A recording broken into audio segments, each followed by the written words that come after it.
দর্শক স্বাগত জানাচ্ছি বর্ণমালা নিউজে। এই মুহূর্তে রয়েছি লালমনিরহাট 1 আসনে।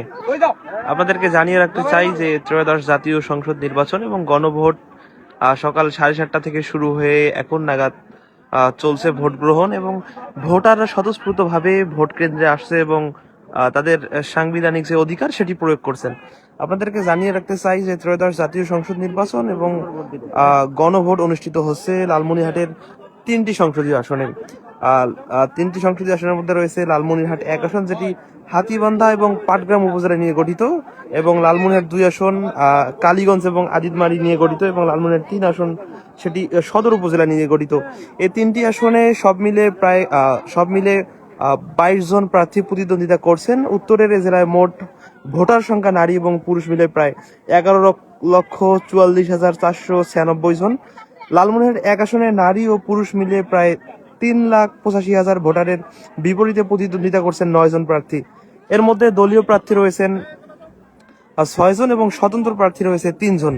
দলীয় প্রতীকের মধ্যে রয়েছে ধানের শীষ প্রতীক নিয়ে লড়ছেন বিএনপির কেন্দ্রীয় নির্বাহী কমিটির অন্যতম সদস্য ব্যারিস্টার হাসান রাজীব প্রধান, যিনি ধানের শীষ প্রতীক নিয়ে লড়ছেন, এবং দাড়িপাল্লা প্রতীক নিয়ে লড়ছেন বাংলাদেশ জামায়াতে ইসলামের সুরা সদস্য মোহাম্মদ আনারুল ইসলাম রাজু, এবং লাঙ্গল প্রতীক নিয়ে লড়ছেন জাতীয় পার্টির সাবেক মহাসচিব মশিউর রহমান রাঙ্গা, যিনি কিনা রংপুর 1 আসনে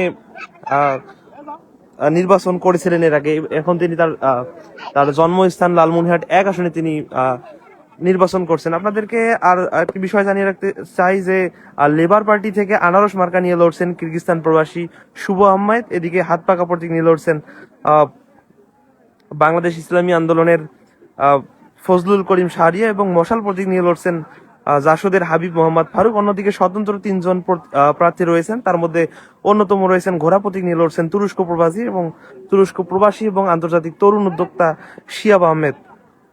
তালা প্রতীক নিয়ে লড়ছেন ডক্টর আবু শামা রেদওয়ানুল হক সন্ধান। এদিকে আপনাদের লালমনিরহাট 2 আসনের যে তথ্যটি সেটি জানিয়ে রাখতে চাই যে লালমনিরহাট 2 আসনে 7 জন প্রার্থী প্রতিদ্বন্দ্বিতা করছেন। এই আসনে নারী পুরুষ মিলে মোট ভোটার সংখ্যা 4,30,346 জন।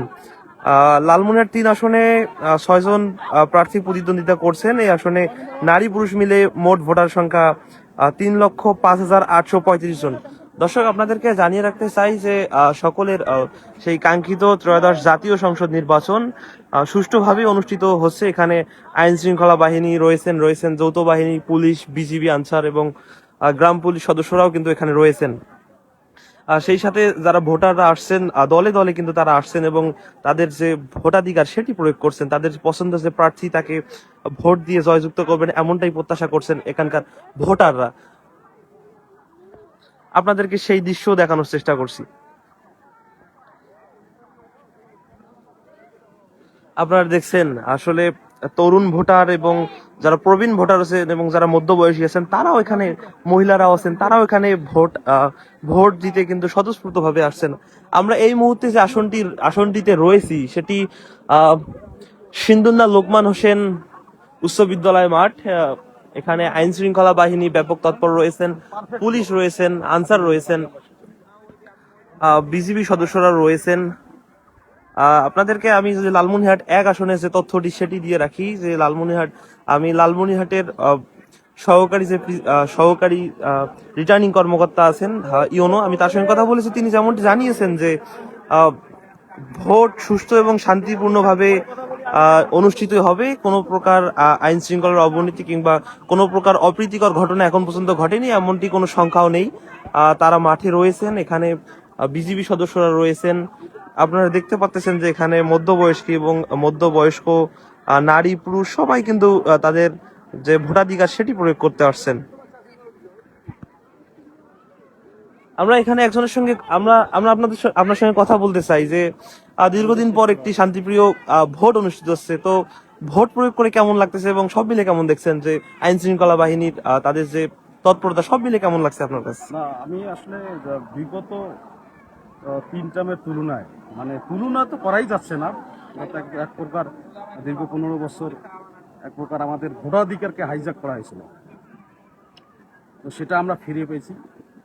এবং এখানে আসার পরে আমার মনে হয়েছে, আমি 1 ঘন্টা আগে আসছি, প্রতিটা লাইন ফিল আপ, মহিলা বলেন পুরুষ বলেন, এবং স্বতঃস্ফূর্তভাবে তারা তাদের স্বাধীনভাবে ভোটাধিকার প্রয়োগ করতেছে।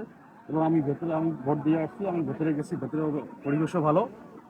আমার মনে হয় আমরা 17 বছর পর আমাদের ভোটাধিকার ফিরে পেয়েছি, আমার এটা মনে হয়েছে। এবং আমার পরিবেশও, এবং ধন্যবাদ বর্তমান দায়িত্বশীল যারা আছেন এই অন্তর্বর্তী সরকারকে আমার ধন্যবাদ জানাচ্ছি পার্সোনালি, কারণ আমি এই প্রথম ভোট দিয়েছি। মানে অর্থাৎ আপনি তো অনেক আগেই ভোটার হয়েছেন, মানে আপনি আপনার সাংবিধানিক যে ভোট যেটি আপনি সেটি মানে মানে তারুণ্যের প্রথম ভোটটি আপনি কেবলমাত্র এই বয়সে এসে আপনি প্রয়োগ করতে পেরেছেন আর কি। জি জি, আমি অ্যাডভোকেট বাংলাদেশ সুপ্রিম কোর্টের, এবং আমার দীর্ঘদিনের মানে এটা একটা কি বলবো, মানে ক্ষতের মতো ছিল। তো আমি আমার ভোট দিতে পারিনি, আমি ভোট দিতে এসে আমার ভোট হয়ে গেছে, এমন পরিস্থিতির শিকার হয়েছে আমি নিজেই। তো আজকে এই প্রথম আমি আমার ভোটাধিকার প্রয়োগ করতে পারছি। আমাকে মানে সত্যি এটা একটা মানে ফার্স্ট টাইম যেটা হয় আর কি, আমি খুবই স্যাটিসফাইড। যারা যারা ভোটের আয়োজন করছেন কর্তৃপক্ষ এবং অন্তর্বর্তী সরকারকে আমি ধন্যবাদ জানাচ্ছি। এই পরিবেশ এখন যেটা আছে এটার জন্য বজায় থাকে ভোট গ্রহণ শেষ পর্যন্ত। কারণ কি, অনেকে মানে এখানে তো জাতি ধর্ম নির্বিশেষে সবাই আসতেছেন এবং স্বতঃস্ফূর্তভাবে আসতেছেন। এই বিষয়টাতে যাতে গুজব না রটায়, এটা আমি দৃষ্টি আকর্ষণ করতেছি। কারণ গুজব বাহিনী আছেন, এই গুজব ছড়াই গেলে উপস্থিতি হার কমে যাবে। ধন্যবাদ। আসলে শুনছিলেন যে একজন বলছিলেন যে তিনি প্রায় দীর্ঘ 17 বছর পর তার ভোটাধিকার প্রয়োগ করতে পেরে অনেকটা খুশি, এবং তিনি অন্তর্বর্তীকালীন যে সরকার যে এই ভোট যে আয়োজন করেছে তাদেরকে কিন্তু তিনি ধন্যবাদ জানিয়েছেন। তো দর্শক, এই ছিল আমার কাছ থেকে লালমনিরহাটের হাতীবান্ধা উপজেলার অর্থাৎ লালমনিরহাট 1 আসন থেকে সর্বশেষ খবরাখবর। আমরা পরবর্তীতে কোনো একটি ভোট কেন্দ্র থেকে আবারও আপনাদের সঙ্গে সংযুক্ত হব। ততক্ষণ পর্যন্ত আমাদের সঙ্গে থাকবেন, বর্ণমালা নিউজের সঙ্গে থাকবেন।